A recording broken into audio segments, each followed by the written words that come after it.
culture ways is when you don't fully fear God, when you don't fully discipline the flesh, and when you follow watered down commandments, and when you're not fully denying the flesh but still plays the worldly things in this world. The opposite is like when you fully surrender to God, fully walk in righteousness, and try to fight the flesh and try to discipline your flesh and try to have that mindset and let God lead the way, you will hear God's voice and understand his deeper ways. And how do you do it? By we delight in the Lord.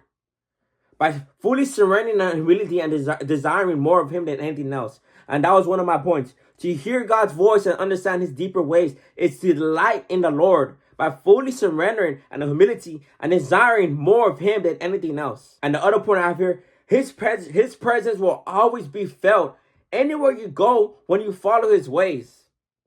And removing yourself from these worldly things. When you discipline yourself to not follow the sinful things. When you say it's okay to play with worldly music. Or it's okay to just drink one beer. No. You're still sinning. You're still playing with the world. You're not living in righteousness. And a lot of Christians are going to be offended by this. But it's the truth. The thing like we just got to realize. Why do you want to play with these worldly things? You know what these worldly things done to you from the past. You know what affected you in the past. It's not good. You know what it is. You experienced it. So why are you still going to be playing with this stuff that affected you from the past?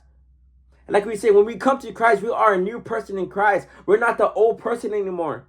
Stop opening that door from the past. Stop peeking in that old life. Stop peeking into that sinful life. Stop peeking into the things that were against you. Stop peeking into the sin that was affecting your old life. Because when we come to Christ, we are no longer bound in those sin anymore. Free. And we have God to lean on. We have God to trust. We have God to give us the strength. We have God to fulfill us. And that's what I just felt I need to say. And this was really taught me in this chapter in Psalms. It tells us that we're not perfect, but God warns us right here. And blessed is the one who does not walk and step in wickedness. Does not walk and step in wickedness. And stand in the way of sinners, or sit in the company of mockers. God clearly states it in that second verse.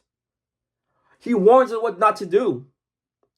And he said, but who's delight in the law and the commandments of the Lord, and meditates on his law, prays to God, seeks God for more strength, seeks God for actually wanting to change. The person is like tree planted by a stream of water. And that's just the first chapter, y'all, of Psalms. And how powerful it is.